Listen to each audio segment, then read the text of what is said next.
In today's episode, we have Giovanna Amvrosiatos, your star for the latest zine volume 119. We've seen her ever since she did her first zine volume in 101, then 103, and now as the big entrepreneur, businesswoman, confident woman that she has become, an engaged woman to one of the brothers' twins, to Daniel. We see her, we get to hear from her, we get to be wowed by this woman. And I don't want to ruin it for you. You have to listen to this episode. Giovanna, thank you so much for opening up, for allowing us to get to know you better, for giving me this precious time, even though you're going through your injury, for opening up, because I know it's not easy for you. It's not the default Giovanna, but you did it because you wanted to allow everybody to get to know the real you behind this serious face that is always busy working and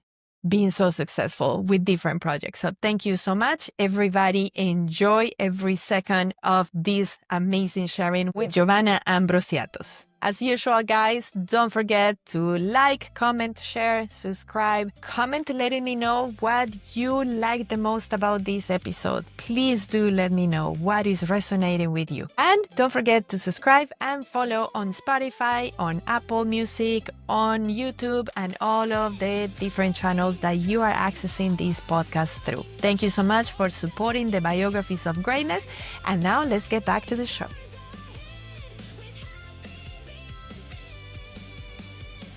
Welcome to the Happy Beyond Fit podcast with Maria MJ Browning, former artistic swimmer from Colombia turned into a lifestyle entrepreneur. So you just came back from therapy? You have an injury on your neck? What's going on? Tell me.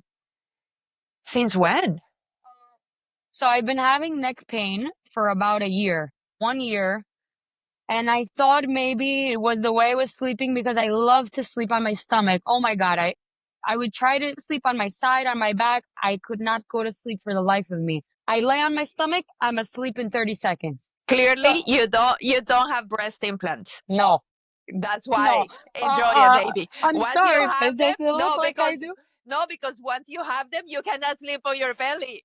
That's it. It's over. Yeah, really. Well, It's not comfortable. now I train myself to sleep on my back, but the truth is that I have thought about having implants because I'm pretty like flat chested. I'm not gonna lie. Oh, I only said it because of the way you sleep. So it's like No, but it I'm changes. telling you.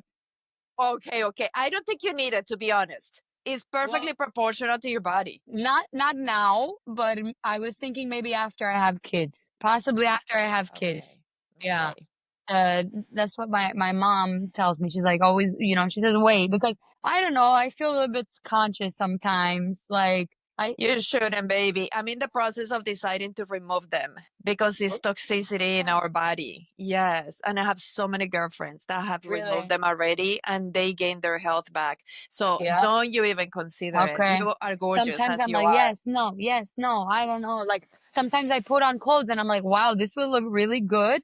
Like, yesterday I was at the mall and I was trying on some stuff and I was like, and I was with my friend, one of my friends that she's, has, bigger boobs than me. And everything looked so good on her. And we were trying on the same shirts and I was like, why doesn't it look like that on me? So that's like, I know, but health comes first and you look gorgeous as you are. So I wouldn't suggest that for you. Anyway, 100%. I interrupted. I am so sorry. Please keep going about your neck pain. Okay. So I thought maybe it was the way I was sleeping. So I tried to change the way I was sleeping. I bought a couple of new pillows. I thought maybe like, I'm not going to lie. I'm not great on the self-care. Like, after you teach a class, you're supposed to stretch. You're supposed to ice anything that's hurting you. Like massages, are great for us that we're active, all for many hours during the week. I wasn't doing any of that. I would teach. I'm really trying to like save up so I don't treat myself to any kind of like massages or anything like that. And so I thought, I just thought maybe it was something else. I didn't think I was like injured or anything. So the last 2 months, it got really bad to the point where like I wake up and I can't even turn my head or I can't sleep from the pain. I started to get pain in my arm. And then I started to know that something was wrong. So I started going to a chiropractor. I have had a chiropractor my whole life that I've been going to. He's a family friend. of my parents, because when I was younger, I was diagnosed with scoliosis. So I had a lot of back pain when I was younger too. I found out I had scoliosis and I did physical therapy 3 times a week for like 5 years. Oh, wow, Um, amazing. yeah, it got a lot better, got much better. They say that like the curve in my spine is like more mild now, much smaller than it used to be. And perhaps because of that 3 times a week therapy, you were able to be a dancer because you grew Ye- up dancing. Otherwise, Yeah. like you would have So not. that's how I noticed I had pain, because I was in class a lot and like ballet and stuff like that. And my back was always hurting me from that. Or like, I remember when I was younger, I would go to change my bed sheets and it hurt me so much to bend over. And then that's how kind of how I, knew something was wrong. So I went to the same guy and I told him what was going on. I see him anyway once a month and he just like adjusts my whole body. He'll crack everything, my back, my ankles, my neck, everything. So I go to him like once a month. So I went to him and I explained to him what was going on, and we started doing a little bit of therapy for like 2 weeks, but then the pain was getting worse. So what I do there is they put like it's called the e-stim. They put these electrical pads on you, and it's supposed to like allow the muscle to heal and stuff. So I was doing that. But you don't know exactly what it is that you have. At that point, I didn't know what it was. So I did that for 2 weeks. The pain was getting worse. And I decided to go for MRI. Went for MRI and they told me I have one herniated disc and 3 bulging discs. So pretty much when you herniate a disc, there's no way for it to ever go back to how it was before. When it's herniated, that's it. Unless you have surgery, there's no way for it to go back. So now my concern is like that those 3 bulging discs, I don't want them also to get worse and be herniated as well, because then I'm going to need surgery if that happens. I'm not going to be able to. I could barely manage the pain right now with one herniated and the 3 bulging. I can't imagine if it gets worse. So what's So gonna be I'm the trying to take it treatment? easy. I don't. This sounds very funny, but I don't know. Like everyone wants to give me like their opinion of what I should be doing, and I have so much like mixed information in my head. Yes. But my chiropractor, what he just said is like, take it easy, because I was teaching like 10 classes a week. It was insane. When I'm here in New York, I have my regular classes that I teach every week. And when I go away, I have substitutes. So when I come back, the same people that substitute for me ask me for my help. And, I really appreciate that they help me. So I help them out. So I really have only 4 to 5 permanent classes per week, but then plus like all the substituting that I do, it's like around 10 classes a week that I teach here. So when I came back, I was away in the summer. I came back in September. I was doing like 10 classes per week. And with my normal class and the substituting, that's when I noticed that something was really going wrong. So I'm toning it down with the class and I'm teaching only my classes. I'm really being mindful of like the head, neck movements that I'm doing. I'm going to the chiropractor 3 times a week, doing the electrical stimulation. It's like the beginning phase, this is like the beginning stages of healing. So I can't start doing anything like my chiropractor said not to start doing any kind of like exercises just yet.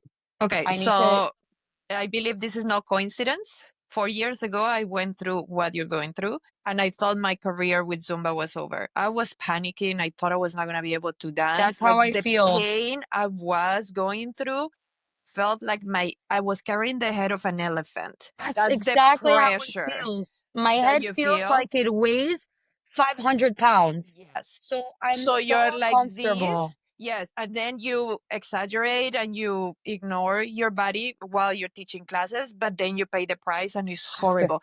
And then the radiating pain going down the arm, it got so bad that I lost mobility in my arm.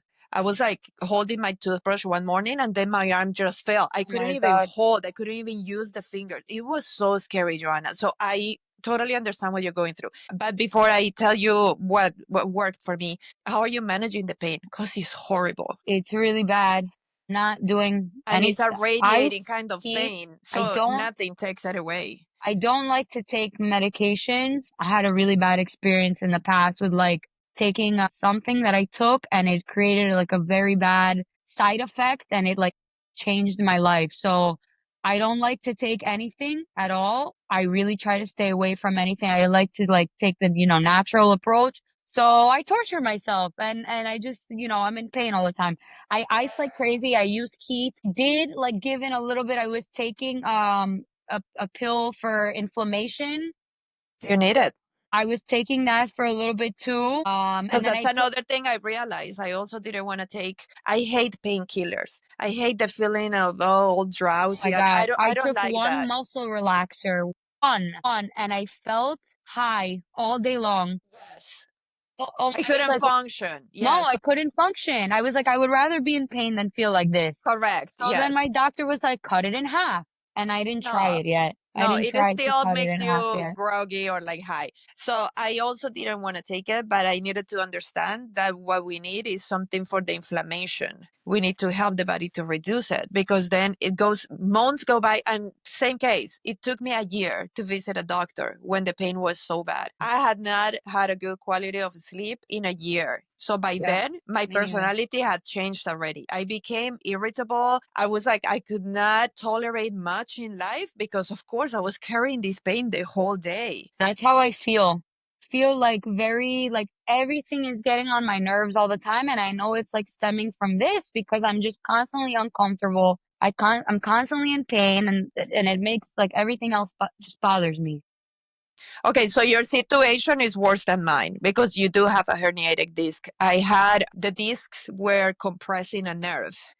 So Mine what they too. did is that with the injection, they put like a toothpaste there in between the discs, and Is it then an epidural that you had? Epidural injection? yes, correct. And my life came back, but it only lasts 2 months. So I needed it so that I could start physical therapy. So I Okay. started going to the this place that did massages on me 3 times a week, and then half an hour of physical therapy. And the exercises they have you do are ridiculous for us because we think we go to the gym and we lift so much weights That's and we why do I all the haven't fancy gone. stuff. No, girl, is the stupidest moves. It's Yeah. like having an elastic band on a pole and on my Yeah. head, and I just needed to do this and then this and then this. And I was like, you're telling me that this is gonna heal me? And they were like, don't worry, just be patient. Give it 8 weeks. Giovanna, I'm not kidding. The stupid Oh, exercises with very little weight healed me. So I yeah. just needed that injection to give me time. And by Yeah. the time it ran off, then my neck was already stronger. So I still have the issue, obviously. And that's my reminder. I haven't been doing my PT exercises, but they're silly exercises. If you want, I can send you the No, moves. It's really, like, yes, seriously. The other thing is that like I don't have health insurance, that was my unfortunately. other question. That's Yes. this is our job. This is what we do. I don't have health insurance. So I don't have the regular job. I do Zumba full time. An instructor full time. I run Did you my check out virtual that business. new insurance that Zumba just launched like 6 months ago for all of the Z members? Oh, I didn't even know about that. No. Okay, I am going to search it. Let me write down. Yeah, so that's like the downside of, doing what we do. We love what we do. People are like, "Oh, you're so lucky. You get to travel the world. I don't have health insurance."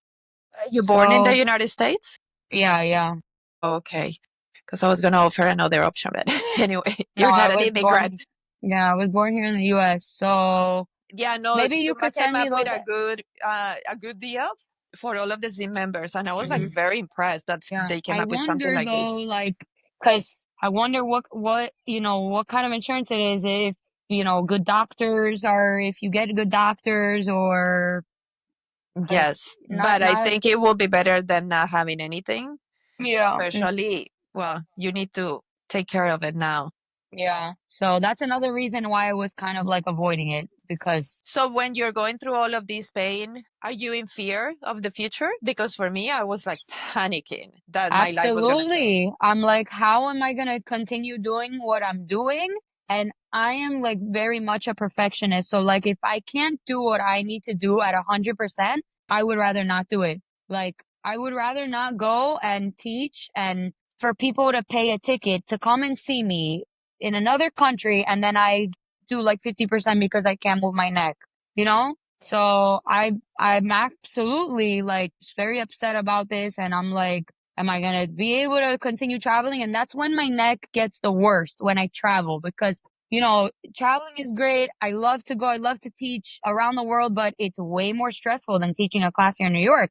The flights, obviously there's like a little bit more anxiety Carrying involved. the bags. Everything Exactly. goes to the neck. Yes. Everything. I can't put a backpack on my neck, nothing. All of that stuff makes it much worse. And I'm like, what if it gets worse and I need to I can't let it get to the point where like I need to have surgery. So I am scared. I have a class this weekend in Canada. I was not going to cancel it, and I'm trying to figure out like I'm going to have to modify a little bit because I can't just keep ignoring my body, you know? Yes. Yeah. And that's the other thing, that we are so used to giving a 500% on master classes and special events, that I am sure when you go back to teaching your normal classes, you don't do it like a normal instructor, because you don't know how to do it. You're already in autopilot at a 500%. Yeah, so that is so true. So I have to learn, like, to tell myself it's okay. These people are here to move and feel good, and what you're doing is already more than enough, you know? I have to constantly talk to myself and tell myself that and remind myself. So I definitely have been feeling like better teaching here. I don't have as much pain, but when I do the master classes, forget it. The next day I can't move. I'm literally like this if I need to turn. I can't move. I have to turn my whole body. Yes. So, but maybe you can Girl. maybe you can send me those exercises I really so I will, I can will. try And it them will out. force me, to be honest, you're also helping me, because I've been forgetting about it because now I have another health issue. So Oh boy, it will help me to do the exercises again if I have to like videotape them and tell you, hey, do this, how many repetitions, and this and that and that. And I please, promise you, you can do it at home, but you have to do it at least 3 times a consistently. week. Yes. Yeah, And it's not going to be a change immediately, but what we need is to strengthen our neck and the yeah. shoulders. The That's, shoulders and the back, right? Like the yes, trapezius muscles they were yes, telling me. Okay. yes. Yeah. So, How but about it's simple. massages? People are telling me like massages are gonna help you like crazy. That's what everybody's telling me. Yes, big time. Like, thank God I have this insurance. And for a whole year, I had massages 3 times a week. That gave me my life back. Were they like painful massages that they were? Horrible. At the Okay. beginning, it hurt horribly. I'll take it. It's fine. If it's Yes, gonna heal me, it will. it is what it is. Yes. And every time I came back from traveling after teaching a trainings during the weekend, I will go every Monday. And my therapist already knew that I would be like in so much pain. Like, he would just touch me and I was screaming again. But then on Wednesday would be better. By Friday, I would be all Back mobility. to But then normal. I will mess it up again in Again in the the next weekend. weekend. Yes, that was the story. Yeah. This is our But then life. but it's like a wake up call that life is giving us, that if we're Yeah. using our body for performance, because this is not just teaching the Zumba classes, it's more of a performance too, that we need to invest on it, that there needs to be a Yeah. budget for. And I wasn't doing that at all. At all. This, yeah, was definitely a wake up call. And then also, like, it crossed my mind, like the guilty thoughts of the hairography, how Oh much my we God. flip the hair. And I was like, oh my God, did I damage my own body Are doing you this? kidding me? That's my fear now that I can't do that anymore because that's like I love to use my hair when I teach. And now I'm like, can I do that anymore? I haven't tried and I have No, but classes I've to. seen you when you do the Zumba videos. Is that the only time that you do the braids? Because you look gorgeous with your braids and with your hair up. So I And stopped braiding my hair. I was braiding it for like 2 years straight. I would only braid it. And then I stopped. I don't know how to braid my hair. My friend Marissa, she braids it for me. So she obviously doesn't travel the world with me. So when I'm away, I can't braid my hair. So I figured out, I recently bought this new hair tool like a few months ago that has like changed my life because I have naturally like wavy and frizzy hair or curly, but when I sweat, it looks like a disaster. So I bought this new tool. My hair looks like this. I did it, roughly gorgeous. now, but it's super fast to do. And when you sweat, it stays like this. It's like the Wow. most amazing thing ever. So since I discovered that tool, I wonder if that's ever since I started leaving my hair down, that maybe this is what caused it because obviously when your hair is in your face, you're flipping it, you know, so I'm using my neck more. So what I do is I put my hair half up, half down because I don't want it in my face like this. And that's what I've been doing in every class. A lot of people have been complimenting me and saying they like it a lot. And I've been doing that and I've been using my head and my Girl, hair a lot more. I say while you heal from your injury, go back Keep to the my hair braids up. or put it up. I Yeah. had to do it too. I had never danced with a bun. You know, my curls were my signature, and I was like, Yes, no, I forget it. remember. If I have the hair That's when I down, met the you. temptation to flip it is too much. But if I have it on a bun, I dance normal. And Yeah. then the pain is less. So that's another trick. Yeah, less glamorous, but less pain as well. Oh my God. How old are you? 26. 26. I And turn you've been, 27 next month. okay. And you've been a dancer since when? Since I was 2 years old, I've been dancing pretty You much grew my whole up life. doing all kinds of dances and performing, or? Yeah. So when I was 2 years old, my mom put me into a dance school. And the first form of dance I ever did was tap dancing. And that was I saw really, a video of you tap dancing. Old so video on your Instagram. that was really my favorite format to dance my whole entire life. I absolutely loved it. And then when I was older, a little bit older, I started doing jazz dancing. And then when I was around 13, I started ballet. I didn't start ballet too young because I didn't like it at all. Oh, But wow. And you were yeah, good because you're supposed to start ballet when you are like you are. 5. Yeah, you're supposed to start. So it was a little bit harder for me. I'm not gonna lie. But the jazz dancing, because I'd done the jazz, it was very helpful. There are a lot of similar, like the two formats have a lot of similar qualities. You know, like you have to keep your toes pointed every time they come off the ground, your arms stretched. So it wasn't like I was completely lost when I started, but it was very different. You know, with ballet you have like a lot of the keeping your legs turned out, and it's not always like that in jazz. In jazz you keep your feet more parallel, so that I had to get used to keeping my feet turned out. I had a lot of trouble with flexibility. I'm not flexible at all, so there were a lot of things that, like, let's just say I wasn't the best ballet student in my class. But the reason I wanted to start was because I wanted to go to a performing arts high school. When I graduated from middle school, I really wanted to, I didn't want to go to a regular public high school. I wanted to go to, there are two performing arts high schools here in New York. One of them is called LaGuardia. It's one of the most competitive schools in the country for performing arts in Manhattan. And the other one is called Frank Sinatra High School of the Arts. So I auditioned for both. I did not make it into LaGuardia. I did make it into Frank Sinatra. So And ballet obviously was a requirement? it was ballet and modern. Those are the only, and modern dancing, it's, I don't know if you've seen it before. It's barefoot. You dance barefoot.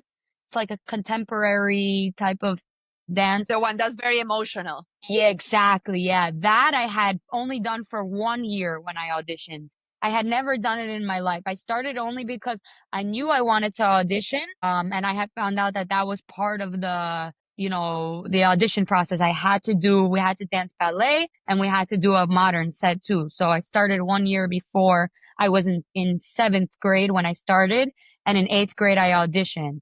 And then I started ballet a So few this was years your earlier. decision to Yeah. audition. You did not want to go to public school. Yeah, Why? yeah. I wanted to dance on Broadway. I really wanted to dance on Broadway. Yeah. Was one of my dreams. I live in Beautiful. New York, so I've been to so many Broadway shows, and I, always watch the dancers. I never watch or anytime I go to a concert, I'm like just looking at the dancers. I don't even look at the singer. Like I went to see Daddy Yankee. I went to see the J Balvin. I was staring at the dancers. I went to see Michael Jackson. I was looking at all the dancers. I wasn't looking at, so I always wanted to, it was one of my dreams. And they get paid pretty well. They get paid pretty well. So, and I live in New York, so it was one of my dreams for sure. Or to open up a dance studio. I really admired my dance teacher. She was like my mom, growing up. So I wanted to, like, I always thought, oh, maybe, she didn't have kids. She never had kids. So I always thought maybe she'll pass it down to me. She was literally like my mother. So that's why I really pushed myself to, like, have experience in every format, because I wouldn't feel qualified to run a studio if I didn't have experience in every format. I auditioned.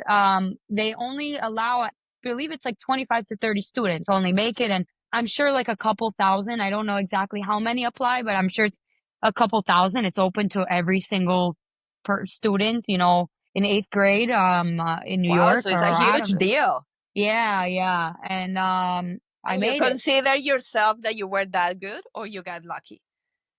I think I was good. I think I was good. I don't think it was luck because there were so many people there that applied. I mean, they must have seen something in me, you know? That's why I asked, because we tend to have imposter syndrome. So it's Yeah, like out of now. thousands. But when I was younger, I didn't have that. Crazy how when you get older, all these insecurities develop. But when I was younger, I was so confident. Even if I sucked, I was so confident. Like, I'll tell Knew you. what you wanted and you were only Yeah, 12, 13. That is so yeah. impressive. Even when I started Zumba, I had never danced salsa in my life. I didn't know what salsa was. I'm Greek. But I had so much confidence doing it, more than I have now sometimes, you know? So I don't think it was luck. You know, after I started there, I can't say I was the best in the class because there were girls who were training competitively. My studio did not do any competitions where I went to school, and almost all the girls in the class, even the guys, because there were actually like 2 or 3 boys in our class, they had all done competitions. I was the only one who had never competed in my life. And you never So did during the school years. no, never. I never competed, which is the reason that I left after I went to Frank Sinatra High School of the Arts, and I saw like it kind of was like the dance studio I was at was like keeping me safe from like all of that whole world that I didn't know about. And then when I went to the school, I was introduced to all that, the competitions, the drama, all of that stuff, and I didn't like it, and that's why in the end I left. You I left stopped. the school? I did. I left in my junior year. I left in my So junior how year. many years did you do? Just one? I did 3 years. Okay. I did 3 years. It's safe to say that I didn't like it. I really didn't like it. It was extremely So competitive. how many classmates did you have? Was 30, it okay, around 30? 30. Yeah. And what, it's silly question. What would you consider in which category? There's the populars, there's the Oh geeks, yeah. the need, the this and that. Which category were you in? Who were your friends? Oh, I was the loser. I had no friends in my class. None. No friends? No, because like, Impossible. yeah, At I had least one. in my dance class, no, none. I had friends who were, because the school is not only for dance. You can apply for vocals if you sing, if you play an instrument, if you paint. So I had really good friends in the other categories. So none in dance. There were lots of cliques. There were lots of girls who were grew up in the same dance studio that made it in together. I was the only one that made it in from my studio. So I didn't know anyone. Look, I must have had like one. The truth is I don't really remember, but I This is just remember. so cool because, and I don't know you at all. I just have the perception of you, right? And my perception of you is based on my own mirror. So I'm only going to Yeah. notice the things in you that I will notice in myself or that I aspire to have myself. So it's still limited, right? But this is very cool because I see you as like so like a businesswoman in such a young age. So I'm always in awe. Like she's like a busy bee. She's always working and she's always like, this is the goal. She looks like she always has a prep schedule of what she's gonna do. Then she does it all perfect and in order. Goodbye, and then she moves on to the next task. And I'm like, wow, to be that organized and like that focused on your thing at such a young age. But now I see that this is like a totally different experience for you in the dance world, in our Zumba world, than what you had in this school Yeah. because you did not fit in with the dancers. So it gave you a totally different I didn't fit perception of in. the whole thing. I fit in with my dance studio. I loved my dance studio. It was my home. I lived there. Every day after school, I would go there. I would help out my dance teacher with her other classes. I was her assistant. So I would go after school. I literally lived there. It was my home. So I loved it there. I felt like I belonged there. It was the best place. Are you still in contact with your dance mom? Yes, I am. Her studio unfortunately closed down during COVID and she moved to another state and I haven't seen her since. And I am dying to go see her if she ever watches this. I love you, Miss Lori. She lives in North Carolina now, so I would love to go visit her. I haven't had the chance, but that woman was like my savior, And you literally. owe her so much because she kept you in the bubble, Yeah, yes, like that yes, corrupted by the yes, industry. yes, yes, yes, literally. Wow. And that After totally changed your Yeah. The inclination of your career. Exactly, yeah. So after I was actually, I don't remember how old I was. I must have been like, I think when I started going to that high school, I started working for my dance teacher. So she gave me a couple of classes. I started teaching ballet and tap dancing to girls and boys from ages 2 to like 12 years old. I think I had like 6 or 7 classes a week. I had like 3 on Friday and 4 on Saturdays. That was like my first dance job. So I love doing that too. I absolutely love doing that. But then, during COVID, everything closed down. So So you left this Frank Sinatra school and you yeah, ended up going to public school. How I was it? did. Oh my God, I loved it. I loved it. I was like, It was why? so relaxed. Was so chill. It was so fun. I had the best 6 months of my life because I graduated early. I was like, peace out, suckers. I'm going to college early. Had all my credits from the amount of classes I took at Frank Sinatra High School of the Arts because they make you take, it was just like so strict. I had all these extra credits from like dance and that I had enough credits to start college. So you And graduated at which age? I graduated when I was, I don't know how old I was. I was a senior, but I graduated half a semester early. I didn't Okay. finish the year. So, the year goes from September to June and I graduated in January. I left in January. I didn't even graduate. I never had a high And you school went to graduation. college immediately? I started college right away. Yeah. I applied for colleges and I went to Baruch College in Manhattan. I studied marketing management. It's a business school. Huh? Do you feel like what you learned has helped you with your business now? Yeah, for sure. Yeah, definitely 100%. And that's what I do now. I market myself for a living. And that's what I graduated with a degree. I have a bachelor's degree in marketing management and a minor in psychology. Amazing. What a combination. Yeah, yeah. Oh, cool.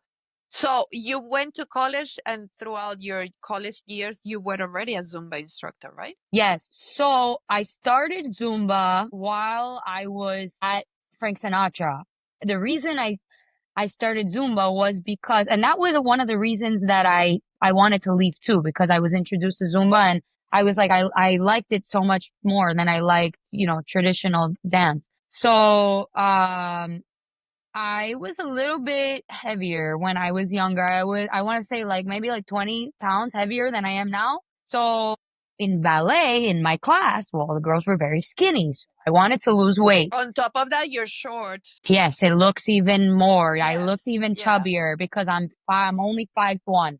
So great point, Maria. That is very true. Yes. It's not the same as a tall person carrying that So weight. I was trying to fit in with all the girls in my class, and I said I'm going to sign up for a gym. So I signed up for a gym here. I don't know if you ever heard of it. It's an all women's gym. It's called Lucille Roberts. Not sure if you ever heard of it. So I went there to go on the treadmill. And I joined. It was near my house.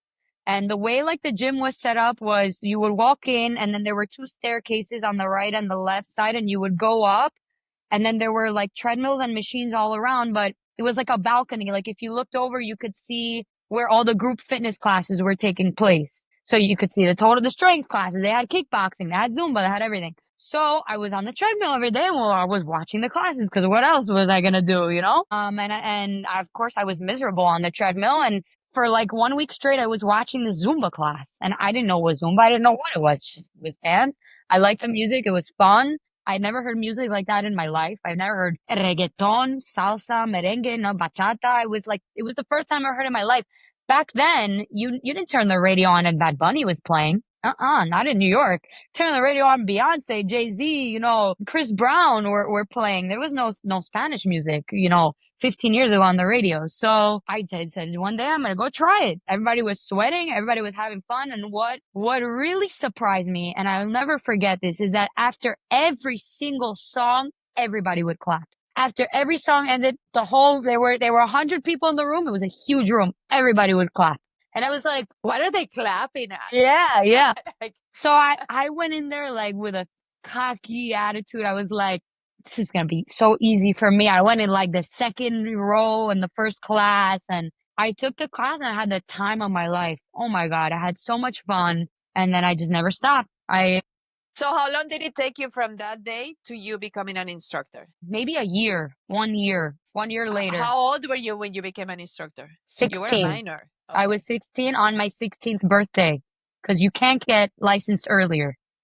So that's the only reason. Otherwise, I would have got licensed earlier. So I Okay. think Who I did was you take it with? Irina. She's no longer a Yeah. Zest, but she used to Cyprus. be, she's Greek. Yeah. She used to be the Zest here in New York.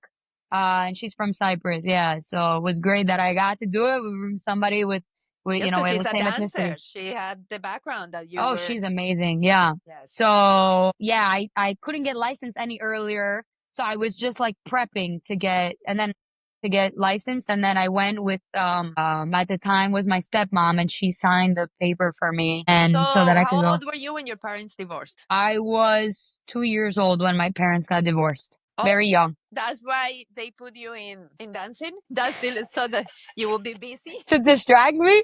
Yes. Yeah, my brother played soccer his whole life. So I have an older brother, he played professional soccer. So we were both Oh, into nice. like we were both very active. But you grew So up it was living his mainly with your mom, or it was so equal? I grew up living with uh both of my parents. This is gonna sound Okay. weird, but my parents got divorced when I was two, but they were a little bit on and off until I was older. So I lived in a very big house when I was younger. My father lived after my parents got divorced. He lived still downstairs in the basement. My mom lived upstairs so that he could help out. And, it was me and my older brother at the time. Now I have a younger brother too. Is from a different father, but same mom. So my dad still lived there, but my parents weren't together. They were a little bit on and off at the time. So I lived with both of them until I think I was like 8 years old. Then my dad moved out. He remarried. No, my dad I call her my stepmom, but he didn't remarry, but they were together for a very long time, like over 10 Okay. years. Okay. Okay. So why did you mention your stepmom? Because she. She signed the paper for me cause Okay. Yes. you had to get a parent. And so my mom moved to Greece when I was in seventh or eighth grade. It's crazy. Like my brain, I feel like I've been through a little bit of like traumatic things when I was younger that my brain kind of like shuts things Yes. out. Blocked it. Obviously, yeah, like Yeah. I love my mom and stuff. And, she had her reasons for moving, but my mom did move to Greece when I was younger and I can't even remember when it was. I was in middle school when she moved away. And she's still there. So she lives She seven or never eight came months a back. year there. She never Okay. came back permanently. No, she lives 7 or 8 months in Greece and then she'll come here for like 4 months a year. Just to keep her papers, her status. No, because she loves her kids and she wants to see us Okay. and she doesn't like being in Greece. During the winter, there's nothing to do. But my mom has a business in Greece. She owns a hotel on the island that she was born. She was born on an island called Naxos. It's right next to Mykonos and Santorini. And all her family is there. Her parents, all her siblings. My mom has no family here. There's only one uncle that lives here. How So cool. Do you go visit her every year? every year, absolutely, my whole life, I go twice a year. I go Of course. How twice cool. a year, yeah. So yeah, she moved when I was in seventh or eighth grade, and then I was with my dad from there on. And then when I was 18, I moved out. I got my own apartment. Peace out, How guys. in the world, living in New York, which is absolutely Yeah, expensive, how did you manage to move out and live on your yeah. own? Well, What were you doing?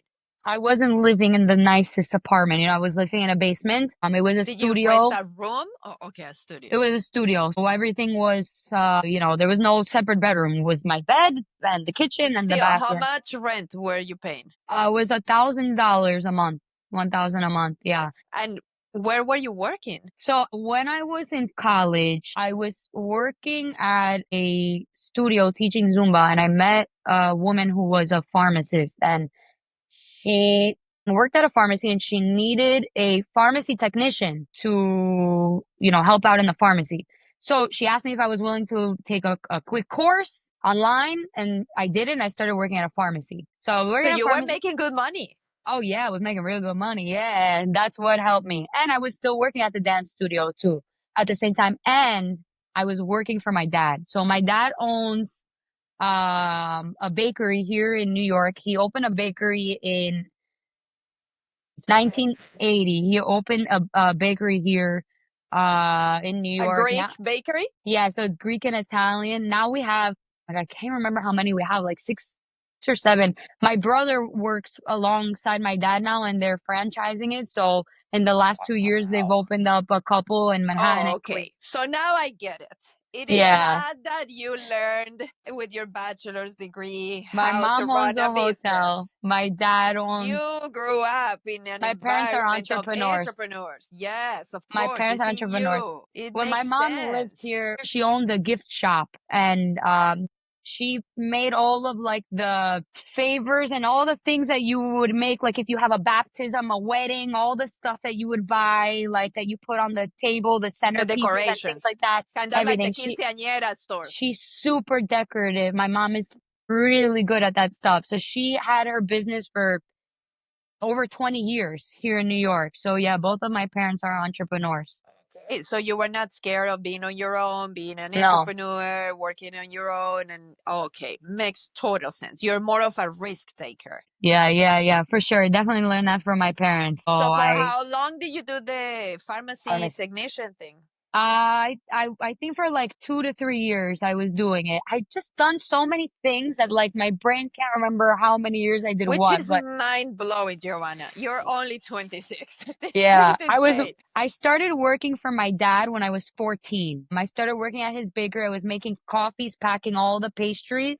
And I worked there until I was like 18 years old. So I was doing that too. I used to work there like 30 hours a week, uh, from like 14 years old. And I cut down on it when I started working at the dance studio. And then when I got the pharmacy job, I just let go of it completely because I was making way more at the pharmacy. Of Love you, course. dad. I love you, dad, but I was making more Yes. money working at the pharmacy. So You didn't get, not even for a second, thinking that to do that as a career, becoming a pharmacist? I did for a little bit, but what happened was that I made Rising Presenter during while I was working at the Detour. it's detour, huge detour. And then that's why I was like, I did think about being a technician, not like a pharmacist, because even as a technician, you make a lot of money. Maybe I would think about like studying a little bit more. I wasn't about to go to freaking school to become a pharmacist. That's like 10 years or something, you know? You got to go to like medical school and stuff. I don't know. I was like, I already did my college. No more school. You know, I had already had when I was in the pharmacy, I was in college still. I was about to graduate with a bachelor's degree. So I was like, I was not thinking about going back to school, you know? But I did You're consider like, that. checked. Yes, I did consider that for sure. But then I made Rising Presenter while I was working there. And then COVID hit. You were in the second year of the Rising Presenter, right? No, it was the first year was Jonathan. I think the second year was Alina. Then they had one year in Asia where it was Jordan. They had Lucas. I think I was like the fifth year, I want to say. Oh, wow. Yeah, they That had done contest have been running for that long, for 10 years? Because you yeah, did it on yeah. Well, 2020. so they did the Asia one was like it didn't happen at convention. So there were two running in the same year at one point. That's Okay, got it. yeah.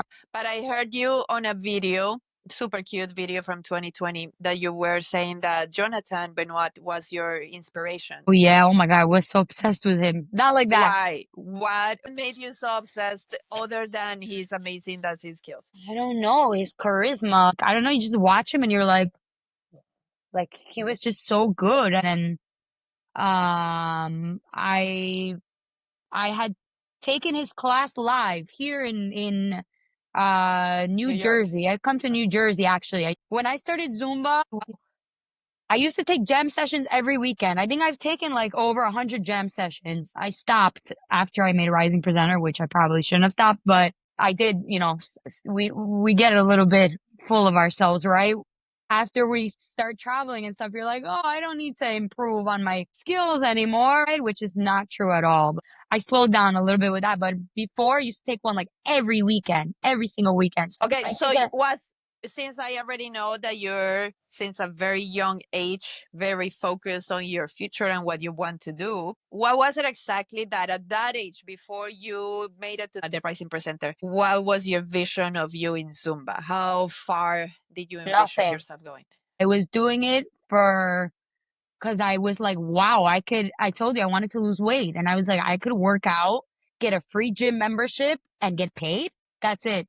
Nothing else. But that's Wasn't as taking far it as serious. becoming an instructor. But as Yeah. far as applying for the next Rising Presenter, it Oh, must okay. have been that you wanted to go somewhere else. What is it that you wanted to accomplish? Yeah, I wanted to travel. I wanted to, I would watch all the instructors and I was obsessed with the volumes. Like that was my dream. My literal dream. I kid you not. I would sit and watch the volumes for hours and memorize all of the choreographies on the left foot, on the It right was your foot. dream to be on a Zine volume? It was like there was nothing more than I wanted on this planet than to be on a Zen volume. It's so crazy. So when is it that they invited you to do your first volume? The first volume I ever did was a shared volume. It was Zin 101, and I only got to do 2 songs on the volume. It was live at convention. It was the first live volume after COVID. So I can't, again, I'm really bad with this year thing. I don't know what year it was, but I know it was in It was volume 101. 2022 because it was the year after we didn't have ZinCon for 2 years because of Yes, pandemic. yes, And that exactly. volume was fantastic because Yes. all of you guys had only 2 songs and Yeah. you gave it all. Everybody was fantastic. Exactly, yeah. Yes. So one of the songs never came out. One of the songs was a Maluma song. And it never came out. I don't know if like the deal with the song, with So Zumba that you they were only did making. one song? I recorded both, but only one came out on the volume. Okay. Yeah. But the one that came out was amazing. I loved it. It was a merengue. I still use it in my classes. I remember I used to teach it. So for you, that was it? Like I did my one song. No. Like I don't even like people now say like, oh, how many volumes have you done? I say like 2.5. Like I don't really count it. Okay. I don't. It counts, but like I wanted to do my own volume, my full Okay. volume, and then I think that they liked what I did. I had done I think, my God, I had done a fitness variation already. I believe before the volume, I had already done a fitness variation also. But I guess they liked my work on 101, and it was only a few months later because convention was in August. And then that December, I filled the volumes. Was it like that or was it 1 year later? Oh my God, I'm so bad. I can't remember. Well, 101 and 103. Yes, because 103 was 4 months later. So yes, I'm right. All right. Good job, Giovanna. So that's what happened. I guess they liked what I did. And then 2 months later, I get a phone call and they were like, Zin 103. And I was like, I just participated in 101. My fear was like, they asked me to do 101 and now because I did 101, I'm not going to get asked, So it was the opposite, Was this the one you did with Socrates? Yeah, this was the one I did with Socrates. So that was my first volume. And we did the one-on-one version and it was awesome. It was So after that, you amazing. felt, yes, this is it. I was very Even if they don't happy. even call me again to do a video, I'm going to be absolutely happy. Or you still wanted to? Of course let's be honest. You're so excited about the opportunity. Yeah. But then you kind of expect, like, okay, if I did a good job, then they're going to call me again, right? And if they don't, then that's a huge disappointment. So it's another thing that people need to understand, that there needs to be a chance for many talent to have the opportunity. So it's not like they're going to keep calling you. 100%. And that's why I wasn't that disappointed, actually. I always had after I did 103, I always was like, if I get called, fantastic. But if I don't, it's okay. I was very happy because I had the opportunity to teach a session at ZinCon, which was also one of the things that I really wanted to do. The Zin volume was like here and the session was next, but I was so happy I got to do that. I had the opportunity to do that. And it's very crazy what we've done with the session because you will not believe now. I teach a session at convention called Mykonos Nights, the Greek nightclub experience. And you will not believe how many people are dancing to Greek music around the world now. It's like, it's Whoa. Yeah. So that's why after I did the volume, it was like, I was very focused on the session and, I love like the last few volumes, like there's different people that have never done volumes before on like almost every single volume. So I'm very happy that they're getting opportunities because there's so many people that are so freaking talented, that really deserve these opportunities. Like Sahel, my partner, I remember Sahel in 2019, my first year of convention, when I had not done Rising Presenter.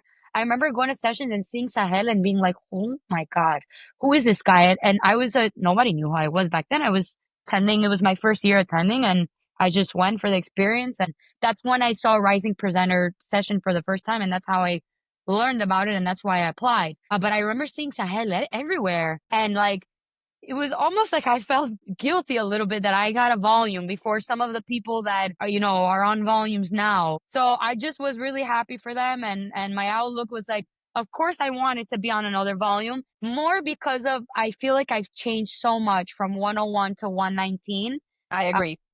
there's a lot of in my It's a different abilities. enjoy. Mhm. Yeah, yeah. So I wanted to like showcase my talent now. And on So that note, I wanted to ask you a question. When do you think, well, but you're very bad with time. so bad. Remember the timeline. And I keep asking you, how old? When? When did Giovanna become Giovanna? When do you think that happened? And what was like the main factor Rising that contributed? Presenter was Rising But Presenter. I don't think you No, became Giovanna at I the see Rising what you Presenter. mean. I see I what you think mean. we learned about there's a girl that is very talented and her Yeah. name is Giovanna. But when did Giovanna become Hmm. Giovanna? I want to say probably during COVID. During COVID, when I like started to realize like the importance of social media, and Daniel, the twins and his brother played like a really big role in that because they were already like into recording videos and stuff. And they kind of got me into that. I didn't really like record videos like that. If you scroll down on my Instagram, like Of all my course I old did. I do my homework, baby. Well, if you go all the way down, you'll see that a lot of my videos were like partying and like going out with my friends and Yes.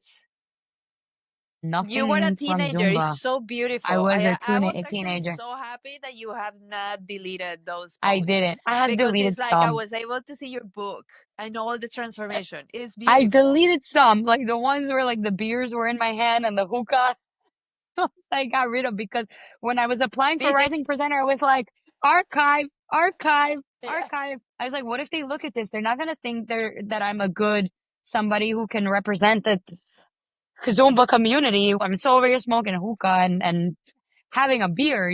So a lot of those are gone. But let's be honest, back then, nobody knew how to do social media. Everybody No, was just posting whatever. yeah. And So I then think that was the during time pandemic, things you got learn. serious for many people. And then especially TikTok for came for out. your boyfriend, for Daniel, social media took off. And then you had already started dating him, right? Because you've been dating for 5 years. Yeah, we started dating right. Today's actually our 5-year anniversary. Congratulations, Thank you. babe. Yeah.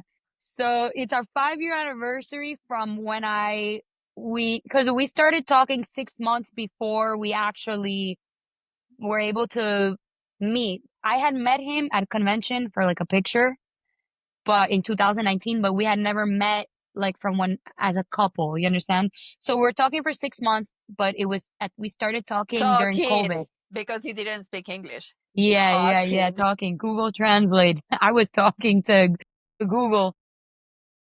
Have you learned Spanish during this relationship? Claro que sí. So you, lo hablas súper bien. Okay, no súper bien, pero yo, Igual yo entiendo que todo. Daniel. Okay. Tú me puedes hablar en español y yo voy a entender todo, pero me cuesta un poquito hablar como en el pasado, en el futuro, like with the Claro, verbs. las conjugaciones. Exactly. Pero Wow. yo entiendo todo. And I can have a conversation. Si quieres, hablamos en español. No, I'm kidding.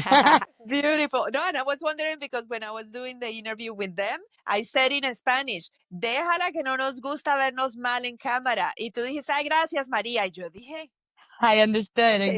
exactly. I understood. That's like, yeah, well, 5 years listening to Nico and Daniel talk all the time. And I did in school, middle school here in New York, you have to take Spanish. Now I think you could pick another language, but when I was in school, you had to take Spanish. It was required. So I took 4 years of Spanish in But school. did you really retain anything? The basics, but I knew something. I I think you knew, were already inspired because of the Zumba world oh, and wanting to percent speak that too. Spanish, and But then your really, the boyfriend, of course. most that I learned was from Daniel Nico, listening to them talk every single day. Yeah. Okay, so going back to the story, you when you started dating him 5 years ago, they had just started testing the waters with Yeah. social media. But I was doing nothing. I was not testing anything. So they were like, let's go, take advantage. You just did Rising Presenter. Why are you not posting? Why are you not recording? But I was very like self-conscious. I wasn't used to being on camera. I was used to being in front of people, but I don't know, not on camera. And I had this issue too. Where a lot of like, if you talk to my students, they'll tell you like, I never used to smile. Never. Oh my God, I used to teach like this.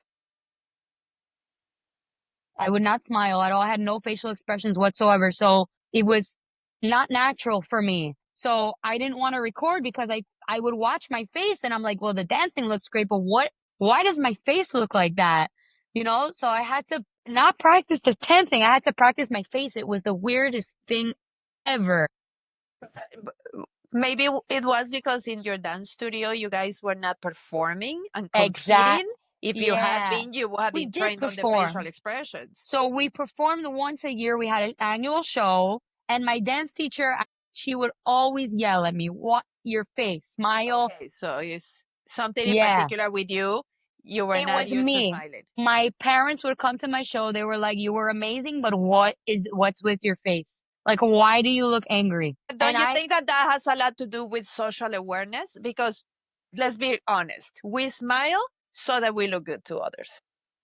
I didn't It's like not my like teeth when I was because younger because also. feeling happiness has nothing to do with you smiling. Oh, 100%. Are you You kidding can be me? absolutely happy and not smile. So clearly, Yeah, we smile to look good in front of others. So maybe that social awareness, you were not even thinking about, I need to look good. So maybe, let's just maybe. dance and you have fun. Exactly. And I was just exactly like I was having fun. I wasn't worried about my face. I was worried about my body. Point your toes, stretch your arms, lift your chin. Or I wasn't worried about my face. So, and in I dance bet school, you I were mean, not flipping the hair either. no, no, no. And we weren't focused on our faces either. Like I remember my teacher would only bring up my face like 2 to 3 weeks before the recital. Okay, guys, now we have all the steps down. Oh, your performance is ready. Your facial expressions matter too. So I didn't have much practice in that, which is why I didn't want to record any videos. So I had to practice that and now that's my thing, man. That's my thing. I'm like expert I'm Yes, you making trained facial expressions. yourself. I literally trained myself. And I But was this is so true bad. for many people that are not aware of their 100%. facial expressions either. Like you can train yourself. 100%. 100%. It makes a big difference. Huge difference. Difference on what? The way your people perceive you, like how long people are going to watch your video. I mean, if my face, looks like this, they're next, even if Okay, my so it dancing is makes a good. huge difference on social Huge. media, but in person, it also makes a huge difference. Huge difference. Are you kidding me? Huge difference. I mean, look, when I taught my classes, I'll say I taught at a gyms when I first became an instructor, and my classes were packed. I mean, I taught at a gym where you pay $30 a month and everything is included, so almost all the classes were packed. But I had pretty packed classes, and my face was like this. And now I smile. My classes do great too, but like much more approachable. Like people were scared to talk to me back then. They wouldn't come up to me and now everyone comes up to me, they talk to me, they ask me questions, they tell me like their song requests and things like that. I wasn't like approachable back then because of my face, and that opens up so many more Which opportunities for proves you. my point. The quality of your class did not change. It was the same. People loved it, enjoyed it. What changed is that you made them feel more comfortable. See, so we smile Exactly. for social 100%. reasonings. Yes. So now they have the freedom to come and talk to you. So you're doing it for them. So we smile Yeah, for people to have a better reaction from people. Yes, it's absolutely. yeah. So It's a like manipulation. some exactly like sometimes don't you like you see someone smiling sometimes and like it makes you happy. Like you don't know why they're smiling or why they're happy, but it just makes you feel happy. So that's what I want to like transmit in my classes. You know how many times I feel like crap during my classes, but I always say, like, these people here probably don't feel the best either. Put a smile on your face and at least you can help them feel better, you know? So I smile in every class. There's not one class I don't smile in. My face hurts from smiling so much in Let's my call classes. this short chapter the benefits of smiling. Exactly. The benefits of smiling. And not only that, but I realized that it made me feel better too. Like, Oh, you know, okay. they say that if you're in a bad mood, force yourself to smile, and then you'll see after a couple of minutes that you'll feel a little bit better, you know? Yes. So And they say that I if you're definitely on the believe phone that and works you're too. smiling when you're talking, then people can feel the warmth in your voice because you're smiling, even if it's on the phone. Hmm. So I Yeah, guess it does make you yeah, feel different too. So have you received feedback from people that, oh, I used to be scared of you, but now thank God you smile? Yes? everyone. Not some, everyone. Everyone. I have students that are dancing with me from when I was 16 years old, and they take my classes still now, and 10 years later. And they're like, huge difference. Huge difference. Yeah. So maybe Giovanna became Giovanna when she learned to smile? I think so. Really, that's where I was kind of going with that. Like the recording the videos and really like it was like I kind of changed a little bit when I, Because it also you know, gave learned how you to. a shift in your body language, and all of a sudden you turned into this confident woman. That's Before what I was gonna tell you. The word you confident. were the young adult and so talented and so serious about her job, but then all of a sudden you became this confident woman, and it's like wow, with like Yeah. radiating, and there was like something, obviously it was a lot of little things happening to you getting to that point. Oh yeah. At first it was like fake it till you make it. But Yeah. listen, when I was scrolling through your beautiful Instagram whole book of your life, I noticed that yes, your quality of videos definitely changed when you started dating Daniel. And I believe you went to Cali, and on that trip, you did a lot of That's videos with exactly what him, with happened. Camila, with Andres, and all kinds of things. I think you got like an immersion into social media when you went there. That's exactly what happened. But that's not what that's not when I see the click.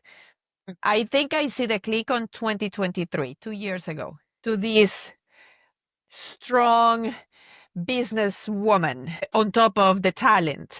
I think I don't know, it's just a different vibe that I gave even when you dance, the way you speak, talk to the camera, carry yourself. It's beautiful. It was a progress. It was it started, I think it started, when I went to Cali, like the change. And then, it took a little bit of time. At first it was like, fake it till you make it kind of thing. But then it was No, like, and you were trying to find your own style. I see. yeah, for Because at sure. the beginning, you were trying to go through what social media asks you, especially Instagram, to be more sexy, more appealing, more showy of your body. But now you don't even show your body. You're in baggy clothes. It's like, it's a very different I vibe. love baggy clothes. I love to wear baggy clothes. And you look so Um, comfortable in them, but you so make it comfortable. look so awesome at the same time. Oh, I'm And glad your you're saying body looks that. awesome regardless, Sometimes but I'm it's like, like, sometimes I'm like, do I look homeless? no, you make it look awesome. And I Oh love God. it that you have discovered, for what, again, my perception, when you were trying to act more sexy in your beginning years of Zumba, you were trying to see how to make it happen, right? We're molding Yeah, it. We're trying this and see if it appeals to exactly. people. And if I get some likes, then I keep doing this. But then you started discovering, no, okay, then let's do videos like this. But even when you started doing videos, proper videos, and your social media took off, it was still trying the more sexiness style. Yeah. But Yeah, it now was a you don't. little bit of a mix. It was like, Yes, at first it was like what you're saying. Like, I was trying so hard to like do something, yes. so, and then when I start to get a little bit more comfortable with it, then you'll see now that when I record, it's not just like sexy. It's like I No, it's not smile at too. It's all. like, I mean, it's you can't help it to move in a very sexy, appealing way, but it's not that you're trying to do it. is Whereas like, before oh I was wow, trying, for sure. I was trying because yes. in my mind I was like, well, it's better than this. You're right, you're right. And what examples did I have? Like what I saw on TikTok, those were my examples, you know? Correct. And it's a new generation that grew up with social media. And for you, it was even a more important thing to be able to have and to discover, to try to take off with it. But now it's like it's pure talent, but like serious talent. It's really natural. I don't even think about my face when I dance anymore. Sometimes people tell me that it's like too much, but I'm like, I don't even realize what I'm doing with my face. No, I no, don't it's think about it awesome. anymore. And you rock the cute style. I love it. Because it's like you do your braids or whatever, and you're like, you are looking cute, you feel cute, but you feel confident, and then you dance sexy. So it's like, wow, it's a perfect combination, but you're Thank not trying you. to act sexy. Yeah, It's very yeah. beautiful. Because sometimes I notice, like the young generation in Zumba, some of them are trying to overdo it with the sexiness. 100%. And I did too. 100%. I agree with that. Yeah. I think it's a Um, beautiful example that you're putting for the young generation to. it was a journey, you know. You're gonna try some things, they're not gonna work, and you know, on the way there, you'll find what works. That's what happened with me. But that's the thing. Sometimes if the sexiness works, then you're stuck in that because Yeah, it's giving you results. yeah, and it's unfortunate that that's what gets the most results. It's very unfortunate. Yeah, it's a trap. It's very hard to get out of that. That's why I admire you because you were able to get out of that trap. It's not Yeah, easy. that's not what gives you the results in real life classes. That's where I figured out like there's got to be a balance. You know, being sexy all the time is not what's going to make your students feel successful when they're taking your class. So, Correct. That yeah, it's not the real appeal. and I don't It may be know the appeal on if social media, but not in classes. I don't know if, you know, other instructors realize that. I don't know if they realize that yet. I don't want to say Yes, anything. and it's hard for you to have an instructor in Zumba that you would look up to because it's, as I said, it's the new generation. The older instructor, let's say Gina Grant, she's the ultimate goddess in Zumba, but she was not a part of the social media. Actually, like she didn't know how to do it. She's still not that active. She doesn't, you can tell she doesn't Yeah, work it, right? yeah. So it wasn't like you had these role models of the big Zumba stars Yeah, and you how had they did it none. in social media. You Exactly. were the first one, I believe, to show like, yeah, check Oh this my out. God, you I am think not a so? zest. Really? No, I'm honest. Like, look at these guys. I'm not a zest. I'm not a jammer. Are you a jammer? I No, don't think you no. are, right? I'm not a jammer. Yes, I didn't even win the contest. Yeah, Yeah, I was a I finalist, but I didn't. didn't win it. But look at me. I'm a business person and I am handling my social media as a business in a very professional way. And I am making a living out of this. Yeah. Thank Amazing you. example. Thank you for Congratulations. recognizing that. I appreciate it. Being so young. I remember the first time, I don't know, 2 or 3 years ago when I opened your Instagram. Of course, I knew you and I heard of you because you come to Virginia, Maryland is my territory to teach the B1 training. So, of course, I knew about you all along ever since you entered the contest.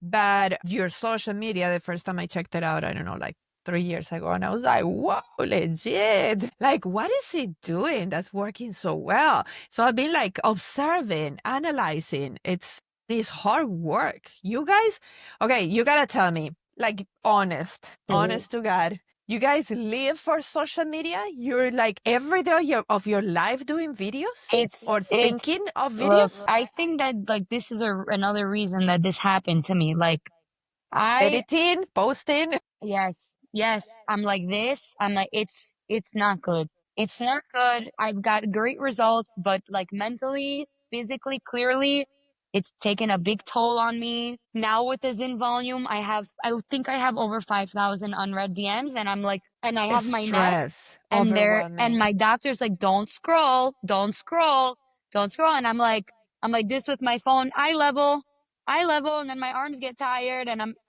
it's so overwhelming. I can't even really record now because of my situation with my neck, but yes, I record by myself. I have my own equipment. There's no cameraman. People think there's a camera person behind. They think that the camera person is moving the camera. Nope. I edit the video manually. I go frame by frame by frame, and I move with each frame the camera manually on And the Adobe Premiere. frame is what count? Like a eight count, or like what do you mean by frame? Like so when I move, that's the next, like the next frame, the next, Every two counts. I don't every yeah, Because if you move, so if you do this, then it changes when you do this to the other but side. not even when you were going from here to here, like It's already moving. yeah, you've gotta edit from every. I don't use CapCut because CapCut kills the quality. And for everybody who's an influencer here and does social media and is listening and uses CapCut, consider that maybe if your posts are not doing well. I'm not saying they're not. If they're not, that might be a reason. CapCut, the quality, like, kills the quality a little So bit which when you app are you using? export it. I don't use an app. It's a software. You cannot download it on a cell phone. You must do it on a computer, and you have to learn how to manually edit the video. Do So you when get the wrist pain from editing, from working on the computer? Because I no, get no, wrist thank and I God, get some on the elbow not from me. holding the phone. I have tendonitis in my shoulders and my hip, but I don't have anything with my wrist. Please God, don't give me any more things to worry about. But it takes, like, when I first learned how to edit, it would take me like 3 to 4 hours to edit one video. Now I can edit it in like 30 minutes. Learn how to, it depends like how much movement there is in the video and also how well you want to edit it, because there's different ways you can edit a video, because you move side to side, you move front and back, you move up and down, you can zoom in, zoom out. There's a different, people have different styles, different ways of editing. If you go and watch the twins videos, their style of editing is different from my style of editing. What do they So do? a lot more like zooming in and zooming out. Whereas my editing, which is much more time consuming, is I edit with like every movement. So if my head moves up, well, the camera's going to move up. My head moves down, the camera's going to move down. It's like a facial tracking, but I do everything manually. So they Again, don't use Adobe, or they still use it but they faster? use it. They use Adobe, but they don't track every single movement like I do. It's just a different style of editing. Okay. So, why were we talking about this? But that makes a big Because difference. I ask you, be honest, do you guys live, Oh, yes. breathe So every that, single day? The project is a different video every day? no, no. I 90% of my life is spent on my virtual classes. I own a virtual business where I have weekly virtual fitness classes. I have 9 classes per week. We have different formats. We have Zumba, of course, total body classes, which are full body resistance training classes. We have yoga classes, and we also have booty classes. You want to tone your booty. So I have Is it membership based, or it's membership based, but you can drop in for some classes, not all of them. And I run the business completely on my own. I what's the website? gxvna.com, which is just short for my name. For anybody who wants to know, the X, if you see my Instagram, because a lot of people always Wonder. ask me, what is that? So I created this when I was like 10 years old, honestly. And I just like rocked with it for a little bit. I rocked when I started the virtual classes. I just used it. I don't know. And then I've just stuck with it. So the X is Roman numeral number 10. So the 1, Roman numeral number 10, the 1 stands for the I in my name. So GI. And then the 0 stands for the O in my name. So GIOV. And then if you look at my logo, there is, I don't know if you've ever seen my actual logo before, but there's a girl on the logo between the V and the N, which represents the A. Then there's the N, and then there's the A. So that's my name. Obviously, there's one N missing. We forget the double N. When did you come up with I this was like logo? 10 years old. Oh, the With the logo? woman and the No, in the beginning of COVID, when I started the virtual classes, was when I came up with it. But the so G, you created the website. And then it's like a platform, and through, if I am a member, I have access to the classes Yeah, on so it's not on the even website, yeah, so you don't have to live download classes. anything. You don't have to download anything unless you want to take the live classes. Then we have all the live classes on Zoom. So you do need Okay. to download Zoom. And the reason I've kept it that way is because so many people have Zoom. Everybody knows how to use it. And I don't want to make people download other weird things that, they might not know how to use and stuff. So And the membership is how much? it's $29.99 per month. You get 9 live classes, and then as soon as those live sessions end, the recordings of the sessions get uploaded onto the website. So you just go on the website, gxvna.com. You head over to the on-demand page, and if you're a member, it'll give you access to see all of the recordings of all of the sessions. And you're the one teaching all of these formats? I only teach Zumba. I am licensed to teach. I'm a group fitness instructor. I did actually, when I was younger, teach total body classes. And I used to teach Pilates as well. I was licensed in those, formats as well. But now I only teach Zumba. So So there's I other have, instructors teaching those classes. yeah, I have other instructors that teach. It's very time consuming. All the instructors that we have on the platform are instructors that are world famous. They're all travel. The twins teach weekly. We have Magali, she was featured on Zin volumes in the past too. ZJ Floor, she was featured on volumes in the past too. We have ZJ Izzy, he's a jammer too, ZinCon presenter. We have Alina, also a ZJ featured on volumes. So all of our instructors are, world The famous Zumba instructors. instructors. Yeah. And then we have Lena. She's also a ZJ too. She's a uh, personal trainer and nutrition coach. She's tons of very big fitness background, lots of experience in the fitness field, and she teaches the total body classes and the booty classes. Okay. And then we have yoga. And then I have a yoga instructor as well who's very, very qualified. She's done her Okay, like so how many 900-hour classes? yoga training Yes, I that know. all the It's yogis do, insane. 9 million hours Yes. training. And Yeah. So listen, how many of the classes for this business do you teach a week? I teach one, but Okay, one. uploading the classes, making the Yes. flyers, editing the classes, adding the music, managing the schedules, the instructor schedules, they're traveling this week, find a sub. Does the instructor have good Wi-Fi? Does the instructor have good equipment? Is their laptop working? Is this working? Is that It's like everything running is a managed? virtual gym. Oh my God. It takes up 90% of my life. 90% of my life. Okay. Literally. Okay. The But website, is that where you make the most income? um, a work in progress. You know, you know, getting better every Okay. year. Uh, we have around 300 members now.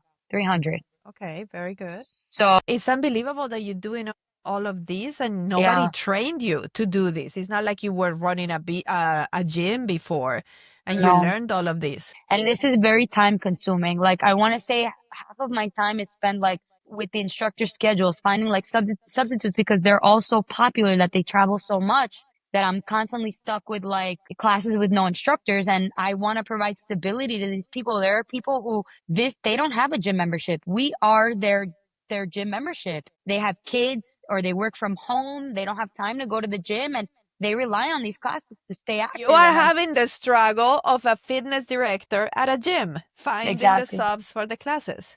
Except I'm also teaching the Wow. classes too at the same. Yes, you're the talent as well. But at least, I mean, once a week for your online business, but also And the other in we person. spend a lot of time together, me and this, lots of time. So Giovanna, why are you teaching still live classes? I would think that it's because you need the income. It is good extra income, but I love my community here in New Okay. York. It is good extra income. And I think when I'm ready to have kids, I'm not going to be able to travel as much. My classes in New York do very well. Like I have, one class a week that I rent out a spot and, I charge $15 and 20 people come. That's pretty good money for 1 hour. I mean, Yes. so I love them. I love the community and, if I decide to have kids and I can't travel as much, I still have that for a little bit of income and I need to work Okay. out too. Like So you I are still, like focused on the future. I love it. yeah. And So what's all of this mentioning kids, kids, kids? Do you want to have kids soon? I think so. Now we're engaged. I don't see myself getting married this summer. I think next summer, I would get married. I would like to get married next summer because we haven't started planning anything yet. You mean 2027? Yeah, 2027. So one thing I didn't mention to you is that, so I told you my mom lives in Greece. So I told you I have a little brother. So my little brother actually goes to school here in New York. So I watch him 6 months of the year by myself. So You I'm like, mean you raised your brother for 6 months of the year, every year? for the last 5 years. Yeah, for the last How five old years. is he? Now he's 16. Yeah. Wow, girl. So it's Okay, so really you've been practicing being a mother. even Yes. before that, like when he was born, he changes diapers. My mom, when he was born, she used to work, so on the weekends I would watch him. But now, my Okay, mom, okay, so slow down. How did you end up with this deal? Did you offer it? You said, "Oh, mom, he should go to school in yeah, New York. Let him yeah. stay with me. I'll take care of him." So my little brother was born here when I was 11, and he moved to Greece. When my mom moved to Greece, he moved to Greece with her. So he had a little bit of trouble with the schools there. The schools on my mom's island are not the best schools. Lots of bullying because he wasn't born there and stuff like that. He was born here in the US. And when he went there, he didn't really speak Greek either. He spoke only English. So he didn't have like the best school experience there. And we thought it was a better idea that, he went to school here. So he started going to, I mean, you me and my mom. volunteered, or your Yeah, mom asked you, "Hey, is it okay if he stays with you?" pretty much. Okay, and Yeah. you don't know how to say no to your mom. I don't know how to say no to anyone. Not even ¿En the serio? 2000 DMs of I'm gonna make sure I answer every single DM. So Giovanna, yeah, you need an assistant, baby, at I least to take know. care of Yeah, that part. yeah. I need an assistant. If anyone's watching this video and would like to apply to be my assistant, tell me. I am very much in need. Why do you think, Maria? Honestly, I feel so like embarrassed that you've been asking me to do this interview for like more than 1 year now. So embarrassed. And now you know Girl, why. It's because I watched my brother for 6 months of the year. obviously, I knew you were busy, that it was not that you You're were probably like, ignoring me. how busy could she be? She doesn't have No, kids. baby. Imagine all the celebrities. You just said all the instructors you have in your business are celebrities, and you know how it is. So it's the same thing. I send invites to everybody because I know who knows when they are going to be able to do it. They all say immediately, they all say, yes, of course, I will Of be course. honored. But then by the time it happens, it's been a year, girl. So Don't I'm you not the only one. worry. I'm not the only one. No, not at all. That's why when I say, don't worry, baby, if you cannot do it, we'll make it happen later. It's because it's the same thing with everybody. Yeah. And I still So, have weekly somebody to do it. So don't worry. okay, good. I'm But I was glad. going to ask you, because today you were like, yes, let's make it happen. Let's make it happen. And because I was going to tell you when you said you were in doing physical therapy, I was like, I'm sure she's not feeling well. So I was going to give you the way out. And then I was like, I wonder if she's just feeling bad that she has been postponing it or if I she did. really wants to do it. I felt bad, but no, I really wanted to do the interview because I've been watching like your last interviews and they're so interesting. You do such a good job of I was telling Daniel the other day, I was like, because they do blogs on YouTube. I'm like, listen, the reels that she posts to like promote the podcast, right? It's a podcast, are so captivating that you're like, click, like you want to immediately watch. I'm like, take a little bit of inspo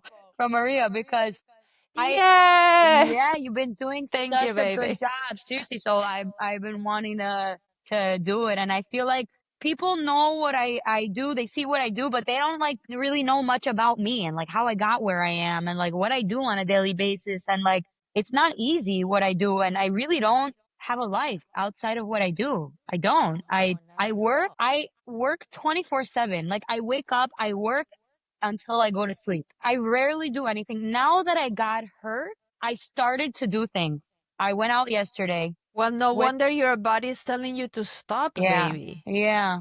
I went out with some friends yesterday finally. I went to the mall the other day. I'm finally getting to do some, fun things and stuff.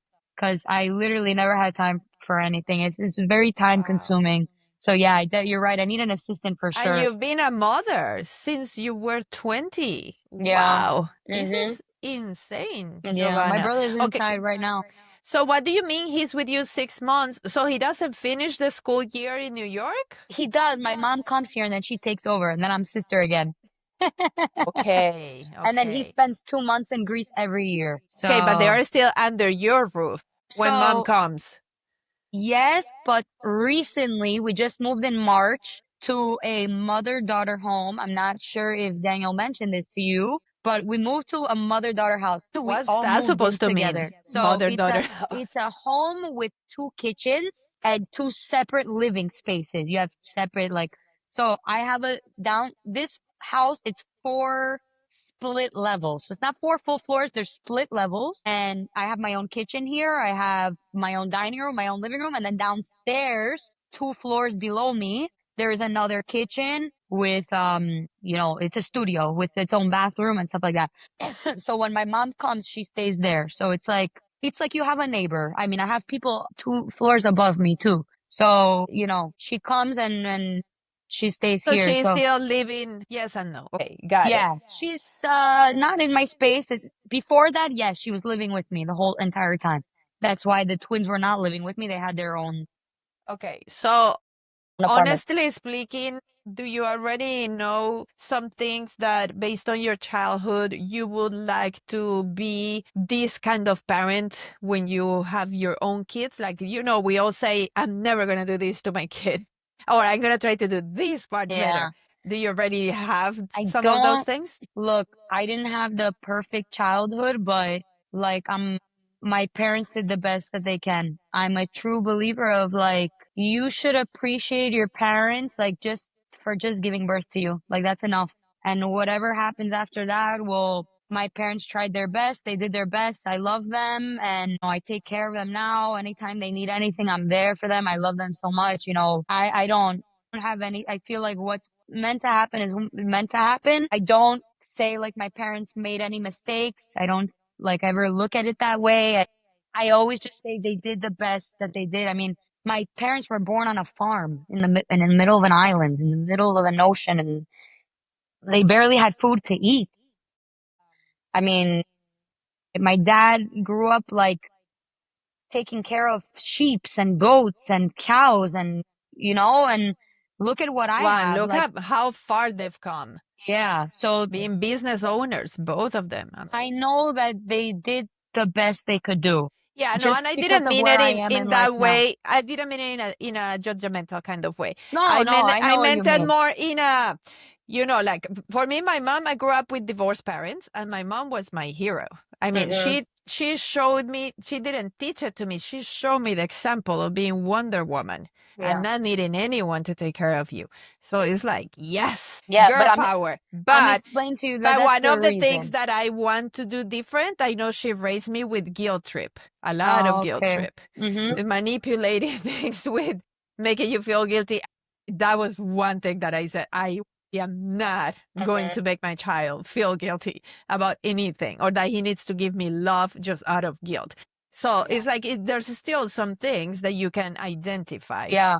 If I could pick one thing, this is really the only thing that really stands out would be like my parents are I don't know if you've ever heard this saying, like Greek people are very aggressive. They're like if you've ever had a conversation with a Greek person, like a lot of people say like they sound like they're yelling all the Yes. time, but Yes. they're not. They're not. Like if you hear two Greeks having a conversation, sometimes Daniel he's when my mom is here, if she's talking on the phone, she talks so loud. So he'll ask me, he's like, is she okay? And I'm like, she's telling a joke. She's not angry. So Greek people are a little bit aggressive. Obviously not all of them, but so my parents and they're little bit aggressive. Like they yell and things like that. So that was one thing that I grew up around that I didn't like at all because then I developed that habit. So then if I had an argument with like a friend or even my little brother, I would yell at him. And it's a very bad habit to yell because you can express yourself and get your point across without attacking the other person. So that's something I've been working on for years in combination Has with the fact that I'm a Danielle Scorpio. Has Danielle told you, hey, control the Greek in For you? sure. Oh, so many times. He still does because it's something that like both of my parents did, as a child. Anytime they would It's communicate in and I your would see them DNA, communicate, it's in my DNA. My grandparents, my uncles, my aunts, your like I see culture. it, Yes. but it's bad. It's so bad, you know? You Yeah, but have it to requires a lot communicate of conscious calmly. awareness to And not do it. Wow. exactly. So I'm very aware of that. And that's one of my biggest fears that I like because it's hard work. It's very hard for me to change. Like when somebody pisses me off and excuse my language, but when someone pisses me off, I want to say like, dude, I was saying that combined with the fact that I'm a Scorpio doesn't help at all, So I always want to defend myself and I don't always do it in the best way. So that's something that I want to work on because like even I noticed with my little brother, if he like doesn't clean something up or doesn't do his homework or my first instinct is like to yell at him and I'm like, no, chill out. So that's one thing that, when I have kids, I don't want them to have that habit because it's not a good habit and Okay. it's Got it. very hard to So, change. wedding will be summer 2027. I mean, I know you guys don't have a date. I already asked Yeah. Danielle, but you would like to. And then kids right away, I like to have kids right away. I don't see a point of getting married if I'm not gonna have kids. I don't really. right? I feel Yes. married already. I mean, what That's the else? point of What's getting gonna change? married. Yeah, So you what is raise gonna children. change? What's gonna change? I mean, we live together right now already. Okay, we'll probably move out and bye bye Nico, bye bye to my mom, and you know. Which is another thing, girl. They're inseparable. Mm-hmm. They're twins No, that. inseparable. How are you Yeah. gonna, like, doesn't it cross your mind? Like, I cannot be the one who ruins this relationship because, like, how am I gonna make them split Well, apart? look, Daniel already knows that I'm not gonna marry you and live with your brother. I'm I sorry. know he said that. He was Yeah. like, yeah, he has split. And I was like, poor Nico, what's he gonna do? He's gonna be on depression, guys. No, he's very. Obviously, he's gonna have his own life, but Yeah. twin siblings. Ideally, he'll have his own girlfriend. Ideally, hopefully by 2027. That's the goal. Yes, we're all going to channel our energies by Hopefully then. by 2027. He has found a serious, stable Yeah, because I'll relationship. tell Yeah. you that like when he was with Floor, I know everyone thinks, oh, they're twins, they're inseparable, but actually like Nico would go to Argentina, Daniel was with me here in New York, and they would go like sometimes 1 week without talking. Okay, cool. So it's when Nico doesn't have a girlfriend that it's like, Okay. you know, So we need to find him a girlfriend. yeah, but Everybody either way, listening, look, receiving applications. yes, I don't think he just always says like he's not looking right now, but I think when the right person comes his way, it'll work. Yeah, but But for but now, maybe he doesn't want to. So maybe it's yeah, him who I doesn't don't want a know. serious Yeah, relationship. it could be that too. I don't have like really too like personal combos with him like that because I don't want to Because make imagine, him uncomfortable. Danielle and you started when both of you were just in the process of becoming who you are now in the Zumba world, right? So it's like you started and you were kids and you fell in love and Yeah. it was like the magic of she's in the United States, like in the movies in New York. I can only Oh, imagine. I'm from 100%. Colombia, like wow, she's living their life like in the movies. And And for then he you, came it's and he saw like I was in a Cali, basement. Beto Perez, because everybody's obsessed with Cali and like because of the story behind Zumba. And then you're a part of the story. And I can only imagine you guys were like in Disney World. A And little. then, yes, and then the more you got to learn each other's language and love language, then it got stronger, stronger. So by the time that now you're both are at your what would be considered your best, even though it's not, baby. Wait until you get in your 30s. It's gonna be the best. But anyway, you will be like, of course. Imagine if you were single. All the Yeah. guys that will be asking you out, and same for Danielle, right? Mhm. But you started your relationship 5 years ago, so it's understandable that Nico doesn't want a relationship. Like, Yeah. why? I'm enjoying Yeah. myself. I'm in the Yeah. best Yeah. moment of my No, life. he's very chill. He's very chill. We hang out with him all the time too. Like we love to hang out with him. Like wherever we go, we invite him because he's so chill. He's just so chill all the time. But when I get married, it's different. There's got to be from everyone, not just him. My mom too. I'm not Your gonna mom, your brother. everybody. That's gonna be hard. You guys are family, very family oriented, which is Yeah, gonna be my great for the my kids. my little brother will be 18, 19 actually. So I moved out when I was 18. Maybe he'll be living on his own at that point. You can only hope. Exactly. So, but hopefully he'll have a girlfriend, and who knows? Some people meet, maybe he'll get married before me. Some people meet, Yes, they get married in one in year. two You years, never know. life can change. A Exactly. lot So, of things. I'm not worried. That doesn't worry me at all. We could live somewhere and he could live up the block. That doesn't bother me at all. I'm totally okay with that.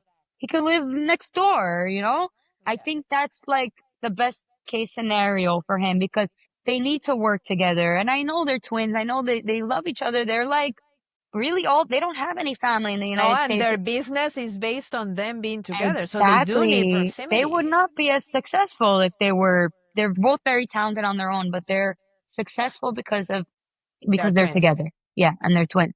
So I don't have an issue with that at all, and I don't see a problem at all if he lives next door to us. So So that's what out of I all foresee of in the the future. classes that you guys travel the world teaching, what percentage do you teach with them? Like A what lot. percentage alone? It's crazy because Are you lately starting to become the package? guess so. And I don't know if like what I don't like about that is I feel that sometimes people think that I'm like feeding off of their fame, but I have never requested to be added to a class of theirs. Anytime I participate in a class that's with the three of us, it's because the host asked for the three of us. And if the host didn't want the three of us, well, they wouldn't have the three of us there. So I don't know if it's because like we have so much content together. We're always together. People always see us together. We do a lot of like virtual stuff together. And I don't know, especially like after the engagement, I have like 5 or 6 classes now until the end of the year. And they're almost all of them with the guys. We're going to Utah together. We have 2 classes in Arizona together. Amazing. People want to celebrate your love. And the truth is that I love the company. I love to I like to travel, but I don't love traveling alone. I'm not gonna lie. It gets lonely. Okay, so you're enjoying it because I was wondering if I this makes you am. feel like you're giving up your solo career. Look, I'm going to Canada this weekend alone, and I'm very happy about it. It's a short flight too. I don't like to go very long distances, by myself. So I'm really like grateful when I'm able to travel with them for sure. It's a lot more fun to be able to share all the experiences with because it's not just it's the class too, but we do obviously when you're in a country, you do other things the day before, the day after, we get to go out and see things and it's way more fun to have friends and family to share that with, rather than being alone. So yeah, there are some times where I prefer teaching alone. I'm not going to lie to you. Like I like to teach alone. And have been many times where I teach with the twins and you can tell that a lot of the people, a lot or some are there for them and they don't even know who I am. That's happened. There are times where like we're taking pictures at the end. They're like, can I get a picture only with the twins? That's happened. And for that reason, like sometimes I feel like I don't want people to feel like, oh, okay, the twins are here and she's who's that they're here with too. So I don't But maybe it's a paranoia that you have, but in reality it's not happening, or you think it is happening. mean like I Because just in gave my world, because I am this is in Maryland, the DMV area, in my world, first was Giovanna, and then there came the twins. what really I well didn't even, I mean, I knew them, like the kids, because I know Andresito, and Andres had these kids, Camilita, and the twins, and I knew them. Like, oh, it's so cute. And now Beto has them in the fitness concert. It's adorable. But I already knew of you, and you were no coming way. to my territory to teach master classes. So for me, there came Giovanna first, and then the twins. So Wow. in our area, I don't think, or maybe in the United States, the people don't see it that Yeah. way, but maybe I could see it happening in other Yeah. countries. Look, this what I'm talking about now, more I felt it like 2 years ago, more. Okay. Now, like this last year or two, not as much, but I'm telling you, like that's one reason why I don't want to feel like a burden, that I enjoy teaching solo classes sometimes, like because I know that the people that are there because they want to take a class with me, because sometimes, maybe they did want to just take a class with the twins, or sometimes maybe they just did want to take a class with me and the twins are there too, you never know. But Sometimes, why not? Let's just get the package, the deal, yeah, all yeah, in one. And I think you guys are allowing us to see a beautiful love story. Because if you think about it, which have been the love stories, like the real love that we saw happening in Zumba, I believe it's only Ronnie and Ijem. yeah, Ronnie and Jim, who else? Who else? Now, I mean, like, Della and Remy. You know Della and Remy? No? From Remy? Of course, I know Adela, but I don't Yeah. know Remy. Well, I Okay. guess they don't But they are post more as in much as, Europe. like, yeah, they're Maybe in that's Europe. the love story in Europe for I guess Europe because we scene. don't post as much as they don't post as much as, like, we were very public with Yes. our relationship. So I that's was not aware. And I definitely see okay. Mizuki. Mizuki, is that her boyfriend? The one that she travels with?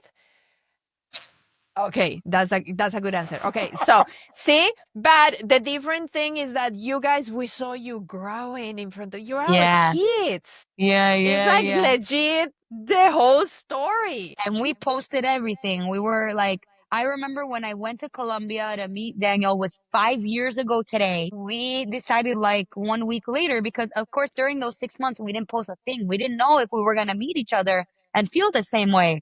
So we met each other. We realized like 100% we feel the same way. And then 1 week later we were posting. So since Yes. then, 5 years ago today, we've been very like, public And about. now he made it public, the proposal, which was beautiful.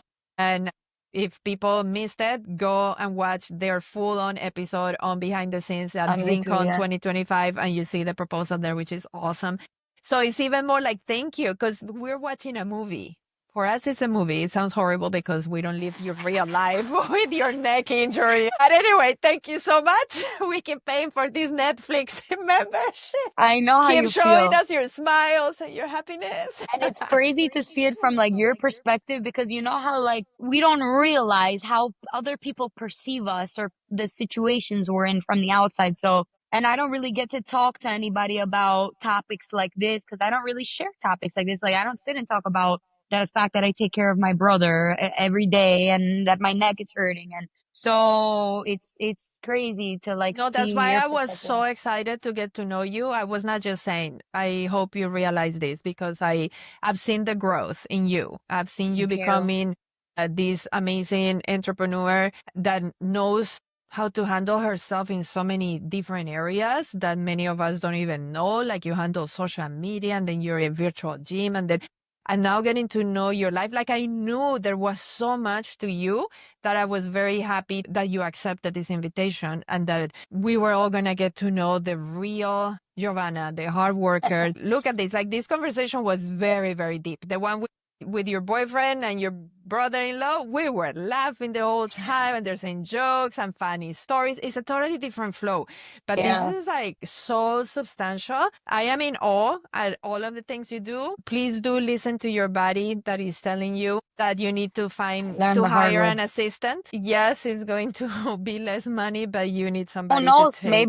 Maybe somebody will reach out. I also get like afraid of like having an assistant. I feel afraid like that people will think I'm like too famous, or think that I'm No, like girl. cocky or Much something like less that. after listening to this conversation. But I really need Yes. some help. I definitely could use an assistant. And and I am sure you're willing to invest the time on training them to do things as particular and perfect as you like doing them, because That's the other reason that I haven't had an assistant, because I'm afraid. I'm afraid that I'm not going to find someone who's going to do it the way that I do it. So that's another one of the main big reasons that I don't have an assistant, because I feel like no one is going to put the effort, because it's not their own business. It's so, but sometimes there are people like that out there, and hopefully I will find them. Hopefully this yes, podcast will help me. Or hopefully. Giovanna, thank you so much. Thank you. I I feel feel like like I I've want to fallen know. in love with you today. Yes, we'll keep, I'll force you to get to know me better, I want to know more about you. but But thank listen, you. believe it or not, before I became an instructor, I was watching all of your videos. It's crazy. All of your videos dancing kizomba in, I think it's your apartment with like the background. Oh my God, I've watched so many of them. for years I was watching them and I was always like, first of all, how does her body look like that? It's sick. Can you tell me like how I can get my waist to have what do I do? Oh my God. You're in Yeah, whatever. fantastic Your shape. body is gorgeous and your curves are gorgeous, baby. Yeah, the kizomba was number one, what got me going on social media before pandemic. So I was like ahead of the game with everybody. And then Yeah. pandemic happened and everybody became a pro and I was like, "Oh, that's it." But the You other don't thing, post the kizomba anymore? no, I noticed. it's See, but that's before when I how go I knew there, you. Kizomba saved my injury because I was only moving from the waist down. Girl, I was Oh, so grateful that I had created this program for 2 years and during the pandemic that we slowed down with the trainings. I was not making money with Zumba. I was panicking. Thank God for Kizomba. And while I was doing my recovery, all I had to do was moving my booty. It was and you do perfect. it so God's well. And sent. you are like the reason that everybody is like so into kizomba now. Correct. Yes. I became the Kizomba queen. And Literally. then as I keep going through my own personal transformation, I decided that I didn't want to be known only for the way I move my hips. Yeah. And then I was like, the only way to retrain people, shift their focus on something else is if I stop doing this and start doing something else that nobody's gonna pay attention at the beginning, but little by little, I'm gonna get Yeah. more and more and more and more and more. So that's what I've been doing for the last Hmm. 3 years. I miss your videos though, and I love them. Like, I totally Thank understand you. what you mean, but like your videos were great. Thank you so Definitely. much. Thank you, baby. And you're in my heart. You have my full support. I am so proud of you. I don't know why I consider you like if you are from my area, because I keep seeing that you come to Maryland and the DMV so much and everybody loves you there. And thank you so much for your time. Thank you. I really appreciate it. Thank you for inviting me, and I can't wait to see the final product. Yes. And then every once in a while, even if it is once a year, you need to keep coming back to keep updating us on your busy life Definitely. and We could beautiful life. definitely do that, and I'll let you know if I ever found an assistant. Yes, please do. Much, All much right, blessings, Maria. mi amor. Thank you so Thank you much. so Have a much. good night. Thank you.